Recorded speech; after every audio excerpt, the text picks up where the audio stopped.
आज के इस लेक्चर में हम लोग न्यू कंसेप्ट सीखेंगे। कंसेप्ट का हेडिंग देखो क्या दिया हुआ है, to find the analytic function when real part u is given in polar form. ये हो गया हमारे कंसेप्ट का हेडिंग। और उसके अंदर फर्स्ट क्वेश्चन क्या आया हुआ है, state the Laplace equation in polar form and verify it for u is equal to are square cos 2 theta and also find v and f of z। ठीक है, तो हम लोग इस क्वेश्चन को आंसर करने के लिए इस एरो से शुरुआत करेंगे।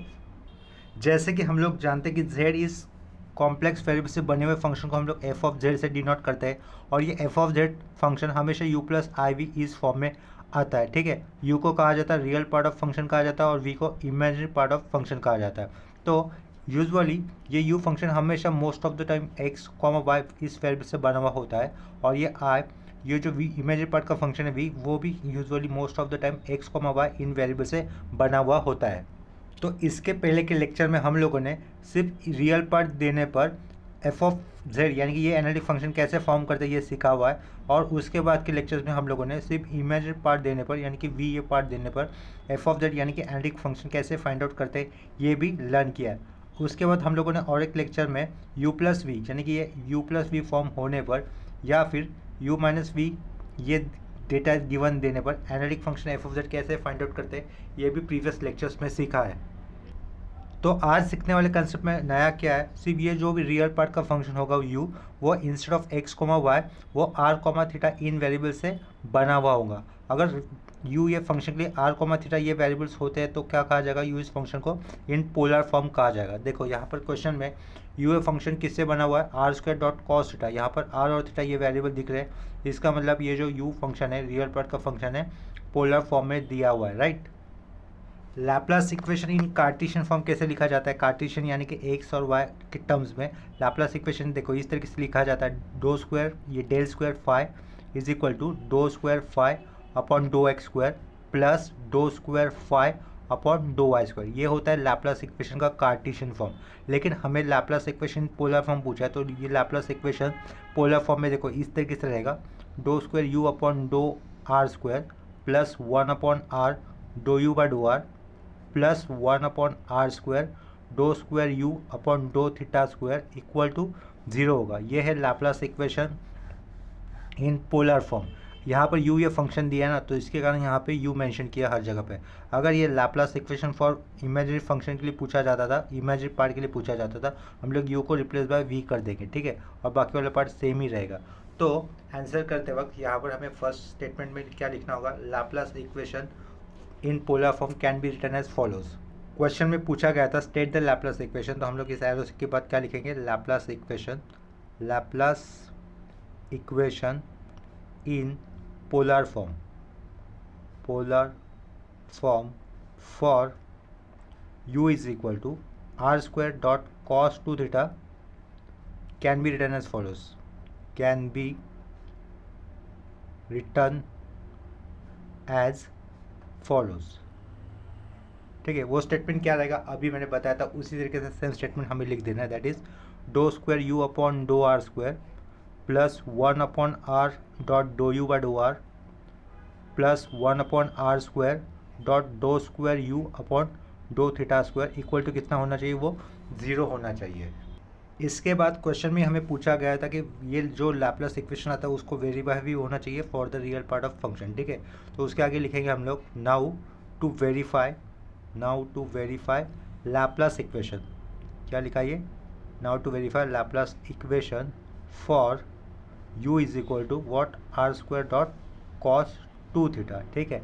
इसके बाद हम लोग क्या करेंगे, जो फंक्शन इमेज पार्ट का फंक्शन जो दिया है उसको लिख लेंगे, since u is equal to are square dot cos 2 theta इतना लिखा। नेक्स्ट स्टेप में हमें क्या करना होगा, ये जो u फंक्शन दिया है उसका पार्शियल डेरिवेटिव करना होगा विथ रिस्पेक्ट टू r के साथ, तो वो क्या हो जाएगा, लेफ्ट साइड में dough u by dough r हो जाएगा। अगर r के साथ पार्शियल डेरिवेटिव होगा तो उस केस में थीटा से बने हुए फंक्शन को हमें एज अ कांस्टेंट ट्रीट करना होगा, यानी कि कॉस 2 थीटा क्या हो जाएगा, कांस्टेंट, ठीक है। तो आर स्क्वायर का डेरिवेटिव लिखा ये 2r, ये cos 2 theta as it is रहेगा साइड में। नेक्स्ट स्टेप में हम लोग क्या करेंगे, इसको नंबर 1 कर देंगे। नेक्स्ट स्टेप में हम लोग इसी फंक्शन को फिर से विथ रिस्पेक्ट टू आर के साथ डेरिवेटिव करेंगे, पार्शियल डेरिवेटिव। तो लेफ्ट साइड में हो जाएगा doh square you upon dough are square, r का डेरिवेटिव होगा 1, तो यहाँ से बचेगा ओनली 2 कॉस 2 थीटा बचेगा, इसको नंबर कर देंगे 2, ठीक है, इतना क्लियर हो गया। और ये राइट साइड वाले पार्ट में हम लोग u इस फंक्शन का पार्शियल डेरिवेटिव करेंगे विथ रेस्पेक्ट टू थीटा, ये हो जाएगा फिर doh u by doh theta is equal to, in that case r square will be constant, तो ये r square as it is लिखा। कॉस का डेरिवेटिव क्या होता है माइनस साइन, तो ये माइनस साइन टू थीटा, यानी कि माइनस साइन टू थीटा लिखना होगा, और टू थीटा का फर्दर डेरिवेटिव कितना होगा 2 हो जाएगा, तो ये साइड में 2 लिख दिया।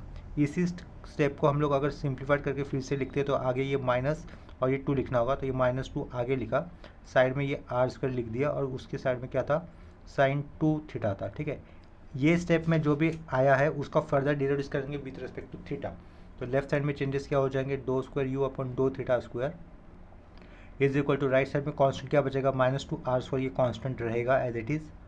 साइन का डेरिवेटिव होता है कॉस, जो एंगल है वो एंगल एज इट इज लिखना होगा, उसके बाद 2 थीटा का फर्दर डेरिवेटिव करने पर कितना आएगा आंसर 2 आएगा।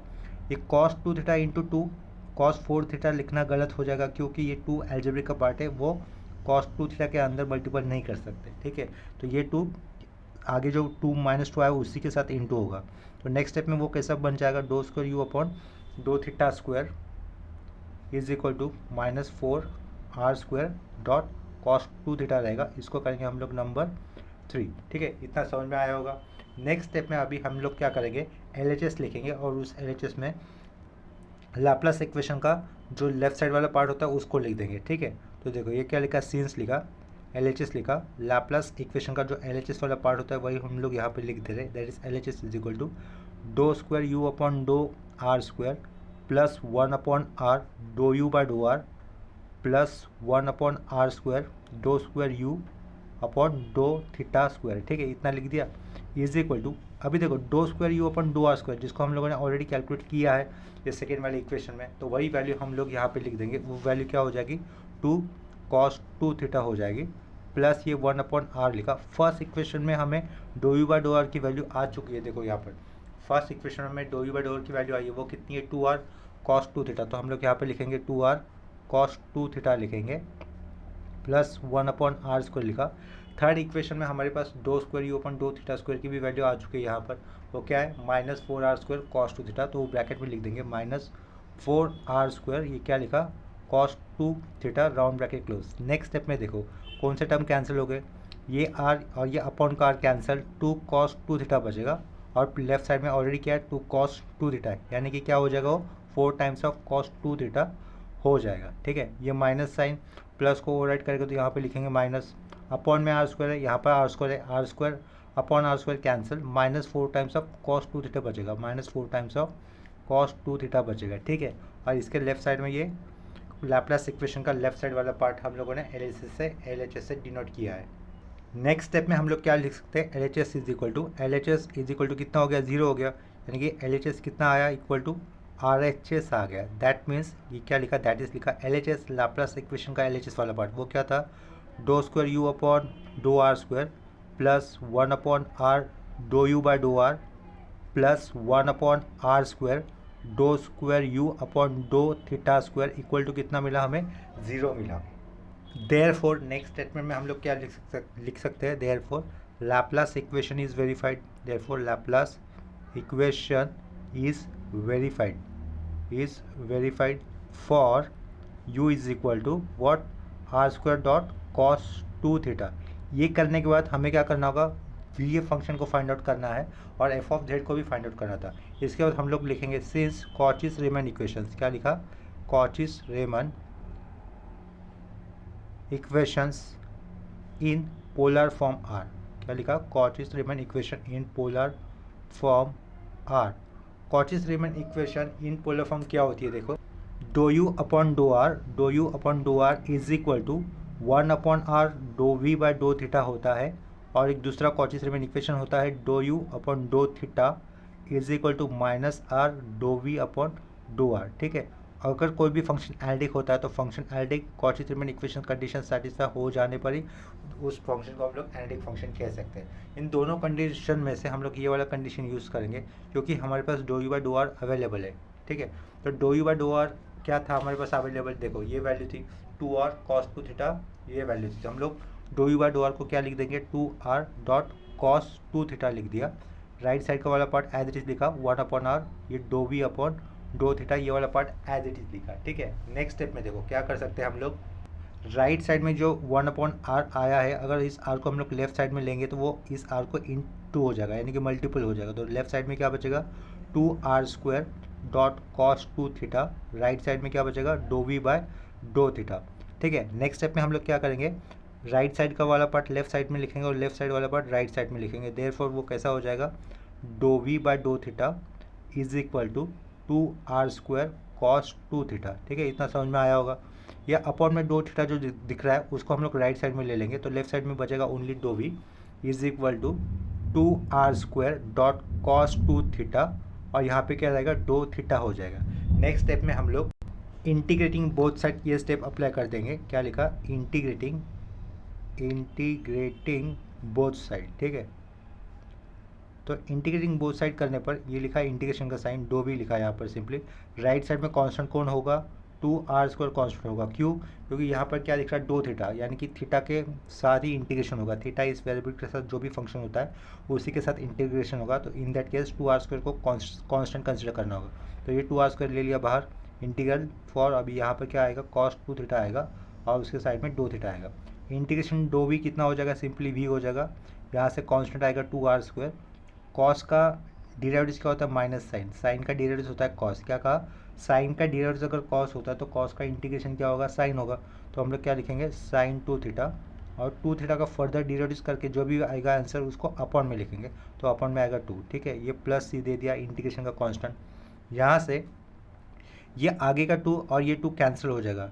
ये 2 साइन के साथ आए हुए 2 के साथ कैंसिल करना गलत होगा हो जाएगा, क्योंकि ये 2 एल्जेब्रिक का पार्ट है। एल्जेब्रिक में आया हुआ 2 ये नंबर साइन इस रेडियन एंगल के साथ जो एंगल आता है उस 2 के साथ कैंसिल नहीं कर सकते हम लोग। ठीक है, वो गलत हो जाएगा कंसेप्ट वाइज। तो ये 2 और ये सामने वाला 2 कैंसिल होकर क्या रहेगा फिर final answer v is equal to r² dot sine 2 theta, ये आंसर हो जाएगा। आगे का ये प्लस सी लिखा। ठीक है, तो हमारे पास v की वैल्यू आ गई। अभी क्या करना है, u तो उन्होंने क्वेश्चन में इनिशियली दिया हुआ था, v की हम लोगों ने वैल्यू फाइंड आउट कर दी। अभी उससे हम लोग क्या करेंगे f ऑफ z ये एनालिटिक फंक्शन बना देंगे। देखो सिंस f ऑफ z ये एनालिटिक फंक्शन क्या होगा हमेशा u प्लस आई वी इस फॉर्म में होगा, राइट। तो इज इक्वल टू u ये फंक्शन क्या था दिया हुआ r² डॉट कॉस 2 थीटा दिया था, प्लस ये आगे का i एज इट इज लिखा। v अभी क्या आया हमारे पास r² साइन 2 थीटा ये आया, आगे का ये प्लस सी, लेफ्ट साइड में क्या है ये f ऑफ z था। ठीक है, इज इक्वल टू ये वाले अंडरलाइन किए हुए पार्ट में से कॉमन कौन किसको बाहर ले सकते हैं हम लोग r² को कॉमन बाहर ले सकते हैं। तो ये बाहर आ जाएगा r², ब्रैकेट के अंदर क्या बचेगा cos 2 theta plus i sine 2 theta, round bracket close, आगे का ये प्लस सी। ठीक है, नेक्स्ट स्टेप में उसको कैसे लिख सकते हैं ये r² as it is cos 2 theta plus i sine 2 theta को ये पोलर फॉर्म में आया हुआ है, उसका यूलर फॉर्म क्या हो जाएगा e to the power i 2 theta रहेगा, आगे का ये प्लस सी। नेक्स्ट स्टेप में r के पावर में 2 है, e के पावर में भी 2 है कहीं ना कहीं, तो उसको हम लोग कैसे लिख सकते हैं देखो r dot e to the power i theta लिखा और उनको एक साथ ब्रैकेट में लिखकर उनकी ब्रैकेट के बाहर क्या लिखा 2 लिख दिया, आगे का plus c as it is, और लेफ्ट साइड में क्या है ये f ऑफ z है। ठीक है, यहाँ पर राइट इक्वल टू के राइट साइड में जो भी राउंड ब्रैकेट के अंदर आया हुआ है that is the Euler form for the complex number, तो यहाँ पर उसको z से रिप्रेजेंट कर देंगे हम लोग। z कॉम्प्लेक्स नंबर का कार्टेशियन फॉर्म ये होता है z सिंपली, जिसको एक्सप्रेस आई वाई होता है, ये हो गया कार्टेशियन फॉर्म। पोलर फॉर्म में क्या रहेगा वो कॉस और साइन ये टर्म में लिखना होगा, और ये r dot e to the power i theta ये क्या है यूलर फॉर्म में लिखा हुआ है कॉम्प्लेक्स नंबर, जिसको हम लोग z से रिप्रेजेंट कर दिए जनरल नोटेशन से। तो ये z हो जाएगा राउंड ब्रैकेट के अंदर हुआ टर्म, लेकिन z² लिखना होगा क्योंकि ब्रैकेट की पावर में कितना था 2 था, ये z² प्लस सी। ठीक है, और लेफ्ट साइड में क्या रहेगा अपना f ऑफ z आएगा। तो लास्ट में जो भी फंक्शन मिला हमें z² plus c that is our required analytic function. ठीक है, उस तो हमें स्टेटमेंट में लिखना होगा दिस इज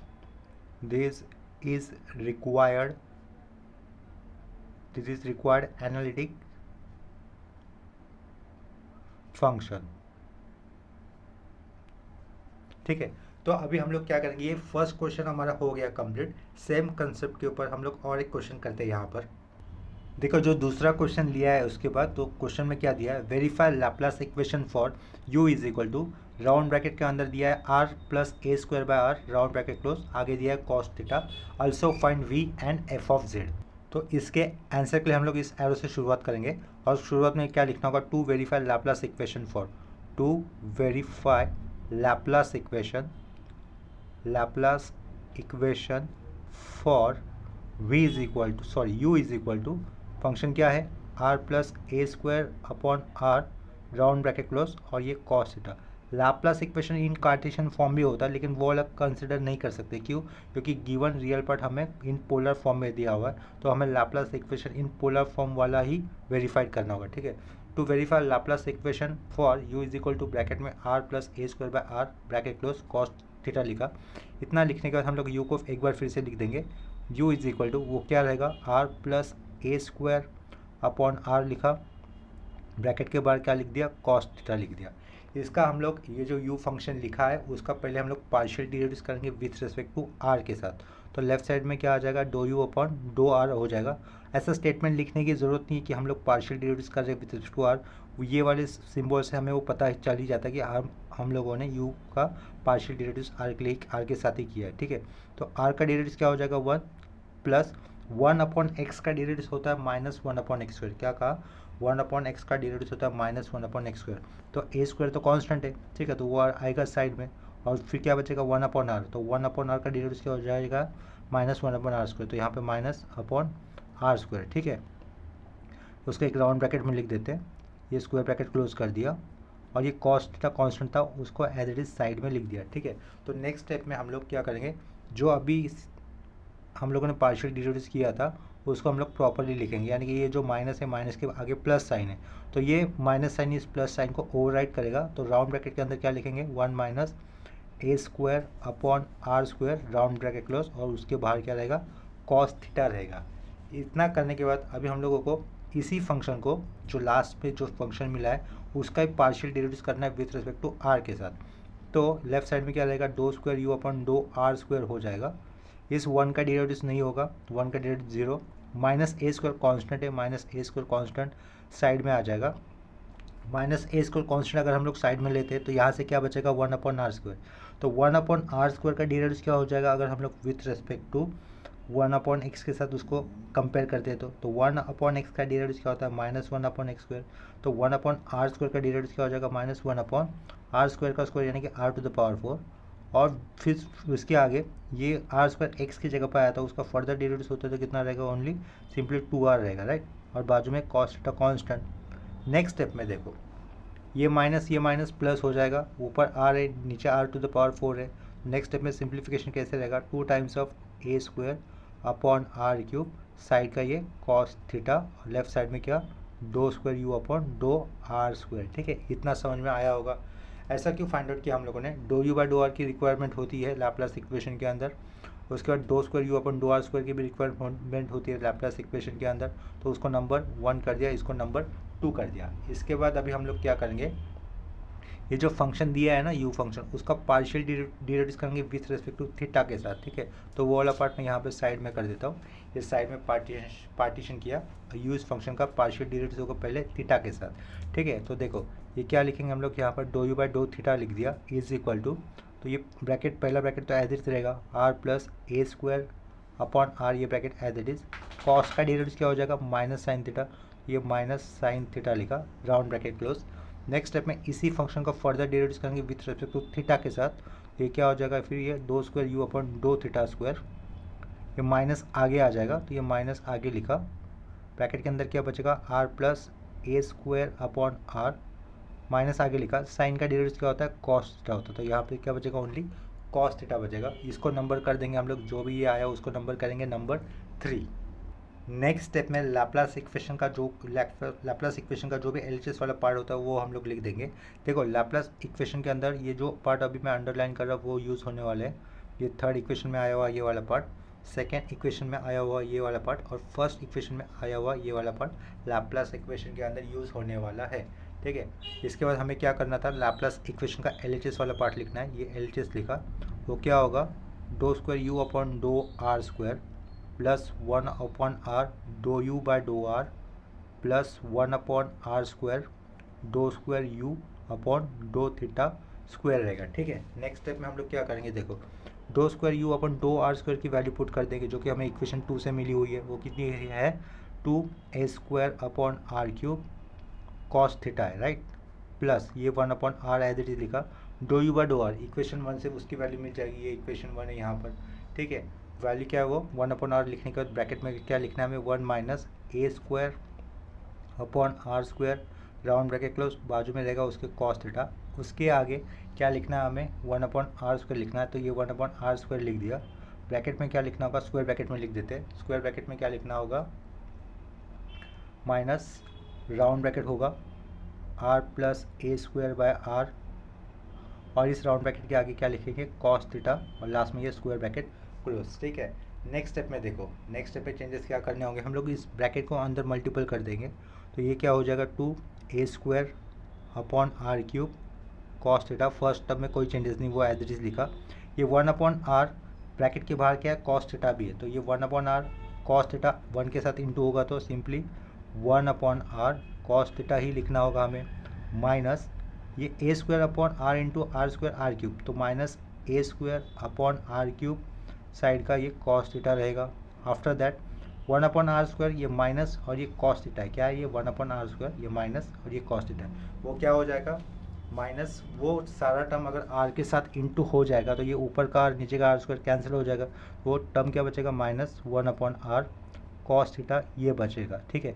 उसके आगे ये माइनस साइन यहाँ पे जाएगा, तो इस क्या कर देगा प्लस को, ये माइनस साइन प्लस की जगह पे जाएगा तो इस प्लस को माइनस कर देगा, तो क्या लिखेंगे हम लोग माइनस, यहाँ पर 1/r² है, यहाँ पर 1/r, तो ये क्या हो जाएगा 1/r³ हो जाएगा, राइट। और ऊपर क्या है a², यानी कि माइनस a² अपॉन r³, और साइड में क्या रहेगा ये कॉस थीटा, तो ये क्या रहेगा कॉस थीटा लिख दिया हम लोगों ने। नेक्स्ट स्टेप में अभी देखो, ये minus a² upon r³ cos theta, minus a² upon r³ cos theta, वो minus 2 times of a² upon r³ cos theta, वो ये पहले वाले टर्म के साथ कैंसिल हो जाएगा। और यहाँ पर 1/r cos theta minus 1/r cos theta ये भी कैंसिल हो जाएगा, यानी कि राइट साइड में इक्वल टू में क्या आ जाएगा 0, और LHS लेफ्ट साइड में है, ठीक है। एक्चुअली हम लोगों ने LHS में क्या लिया हुआ था, लैप्लास इक्वेशन का लेफ्ट साइड वाला पार्ट, वो क्या होता है देयरफॉर, हम लोग आगे लिखेंगे देयरफॉर डो स्क्वायर u अपॉन डो r² प्लस 1/r डो u by dough r plus 1/r² डो square u upon dough theta square, ये वैल्यू हमें कितनी मिली equal to 0 milli.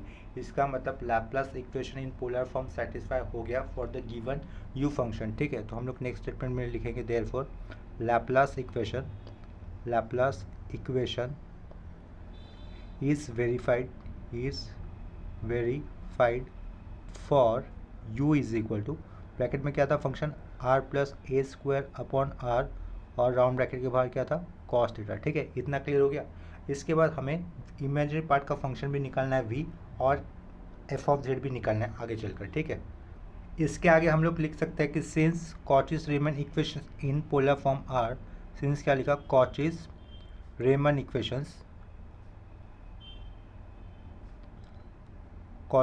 Equations in polar form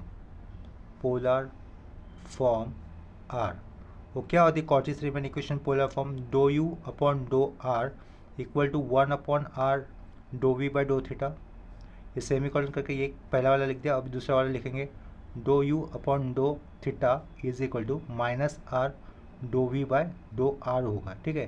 ये डो का मतलब होता है पार्शियल डेरिवेटिव्स, तो ये दूसरा वाला कंडीशन यूज़ करने की ज़रूरत नहीं है, हम लोग ये फर्स्ट वाला कंडीशन ही यूज़ कर सकते हैं, ठीक है। तो नेक्स्ट स्टेप में हमें क्या करना होगा, ये जो डो u बाय डो r है उसकी वैल्यू सब्स्टिट्यूट करनी होगी लेफ्ट साइड में, ठीक है। तो डो u अपॉन डो r की वैल्यू कितनी थी फर्स्ट इक्वेशन में आई हुई हमारे पास, देखो ये फर्स्ट इक्वेशन किया हुआ है ना, ये जहाँ पर क्या लिखा है लेफ्ट साइड में dough u by dough r, तो यहाँ पर डो u बाय डो r की जो वैल्यू है वो हम लोग यूज़ करेंगे, that is 1 minus a² upon r² cos theta, एक ब्रैकेट में लिखकर साइड में कॉस थीटा लिखना है, ठीक है। तो क्या लिखना है देखो यहाँ पर 1 माइनस a² अपॉन r² एक ब्रैकेट में, साइड में क्या था कॉस थीटा था, इक्वल टू क्या रहेगा यहाँ से 1/r dough v by dough theta रहेगा। सिर्फ लेफ्ट साइड में जो फंक्शन था उसकी वैल्यू हम लोगों ने रिप्लेस कर दी, यानी कि डो u बाय डो r की वैल्यू रिप्लेस कर दी, उसके इक्विवेलेंट वाले पार्ट से राइट साइड वाला पार्ट एज इट इज़ लिखा, that is 1/r dough v by dough theta वाला पार्ट एज इट इज़ लिखा। नेक्स्ट स्टेप में हम लोग क्या कर सकते हैं, देखो ये राइट साइड में आया हुआ 1/r लेफ्ट साइड पे जाएगा तो मल्टीपल हो जाएगा, तो लेफ्ट साइड में क्या रहेगा r इस तरीके से मल्टीपल किया हुआ दिखाएंगे, ब्रैकेट के अंदर आया हुआ term as it is 1 minus a² upon r² और राउंड ब्रैकेट के बाहर रहेगा कॉस थीटा, राइट साइड में रहेगा डो वी अपॉन डो थीटा। ठीक है, नेक्स्ट स्टेप में क्या कर सकते हैं हम, देखो r इंटू 1 या फिर r इंटू ये कॉस थीटा है ना, अंदर मल्टीप्लाई कर देंगे तो फर्स्ट टर्म हो जाएगा r cos theta, second term हो जाएगा minus a square upon r cos theta हो जाएगा, और इसको एक ब्रैकेट में लिखेंगे, और ये जो अपॉन का डो थीटा दिख रहा है ना उसको भी लेफ्ट साइड में आता है तो ऐसा डो थीटा हो जाएगा, और इक्वल टू राइट साइड में क्या रहेगा, डो वी रहेगा। नेक्स्ट स्टेप में हम लोग क्या करेंगे, राइट साइड वाला पार्ट लिखेंगे लेफ्ट साइड में और लेफ्ट साइड वाला पार्ट लिखेंगे राइट साइड में। इसका मतलब ये ऐसा लिखना होगा, दैट इज़ डो v is equal to r cos theta minus a square upon r cos theta, और यहाँ पे क्या कर दिया, राउंड ब्रैकेट के बाहर क्या लिखा, डो थीटा लिखा। ठीक है, इतना क्लियर हो गया। नेक्स्ट स्टेप में अभी हम लोग क्या करेंगे, इंटीग्रेटिंग बोथ साइड, ये स्टेप अप्लाई करनी होगी, इंटीग्रेटिंग बोथ साइड। ठीक है, इंटीग्रेटिंग बोथ साइड, तो इंटीग्रेटिंग बोथ साइड करने पर देखो क्या रहेगा, इंटीग्रेशन डो भी हो जाएगा यहाँ पर, ये क्या हो जाएगा, integration for r cos theta minus a square upon r, बाजू में रहेगा cos theta, round bracket close, और यहाँ पे क्या रहेगा, सिंपली डो थीटा होगा। ठीक है, नेक्स्ट स्टेप में हम लोग क्या कर सकते हैं, देखो यहाँ से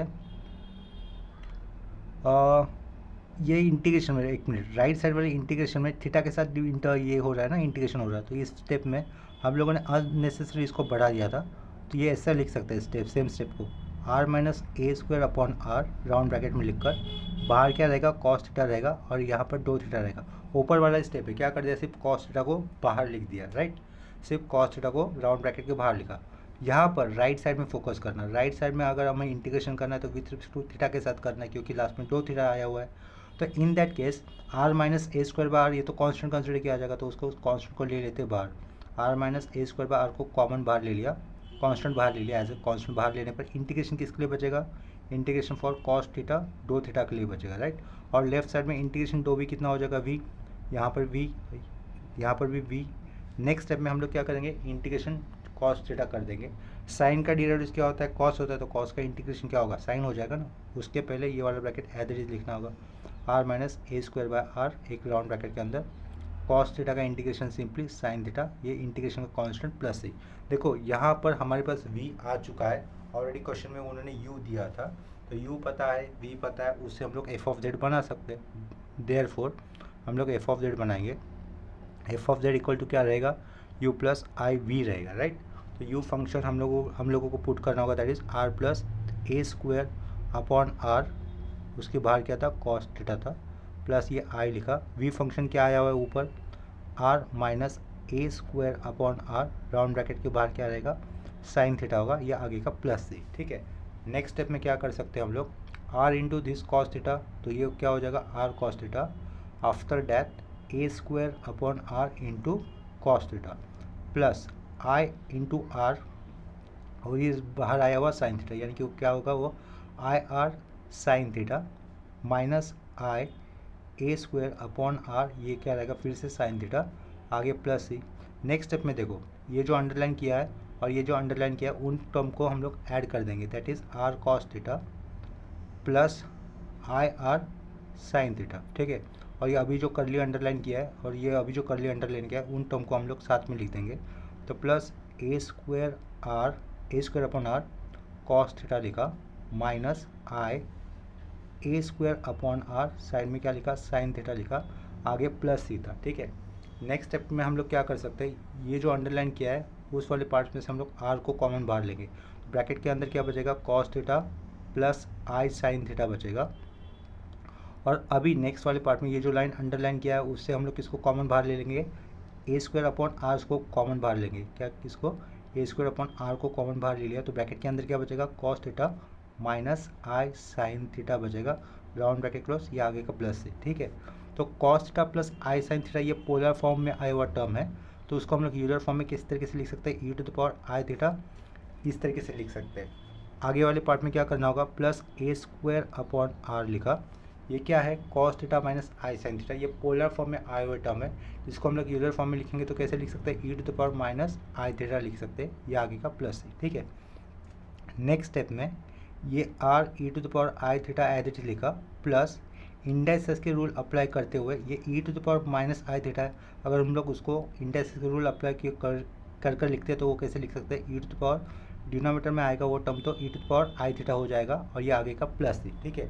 जैसे कि हम लोग जानते हैं r.e⁻i थीटा क्या होता है, कॉम्प्लेक्स नंबर का यूलर फॉर्म में आया हुआ रिप्रेजेंटेशन होता है। तो इसके कारण हमें r.e⁻i थीटा को किससे रिप्लेस करना है, बाय जस्ट पुटिंग z। ये तो z लिख दिया, प्लस ये ऊपर का a² एज इट इज़ रहेगा, अपन में क्या रहेगा, ये z रहेगा, ये आगे का प्लस सी, और लेफ्ट साइड में क्या है अपना f(z) होगा, ठीक है। थ्रू आउट यहाँ पर क्या रहेगा, f(z) रहेगा। तो ये लास्ट में जो भी हमें मिला है that is our required analytic function. तो लास्ट स्टेटमेंट में लिखना होगा this is required analytic function, required analytic function. तो आज के लेक्चर में हम लोगों ने एक नया कंसेप्ट सीखा। उसमें क्या दिया होता है, अगर रियल पार्ट पोलर फॉर्म में दिया होता है तो एनालिटिक फंक्शन कैसे फॉर्म करना होता है, ठीक है। तो आज के लिए हुए कंसेप्ट के ऊपर 2 ही न्यूमेरिकल्स किए हम लोगों ने। उसमें अगर आपको किसी स्टेप पे डाउट होता है तो मुझे प्लीज़ कमेंट सेक्शन में आप लोग इन्फॉर्म कर दो। नेक्स्ट लेक्चर में हम लोग सेम कंसेप्ट के ऊपर और कुछ प्रैक्टिस सम करेंगे, ठीक है। इससे पहले हमारे मैथमेटिक्स 3 के अंदर लैप्लास ट्रांसफॉर्म 1, लैप्लास ट्रांसफॉर्म 2 यानी कि inverse Laplace transform, Fourier series, complex form of Fourier series और कॉम्प्लेक्स वेरिएबल, ये टॉपिक तो प्रेजेंटली चल रहा है, ठीक है। जितने भी टॉपिक्स के नाम ले उनकी सारी चैप्टर्स की प्लेलिस्ट आपको प्लेलिस्ट वाले सेक्शन में मिल जाएंगी, ठीक है। तो उससे आप लोग गो थ्रू करोगे तो आपको हेल्प हो जाएगा। अभी के लिए हम लोग अपना लेक्चर यहीं पे स्टॉप कर देते हैं। मिलते हैं नेक्स्ट लेक्चर में, तब तक के लिए bye, take care and keep learning.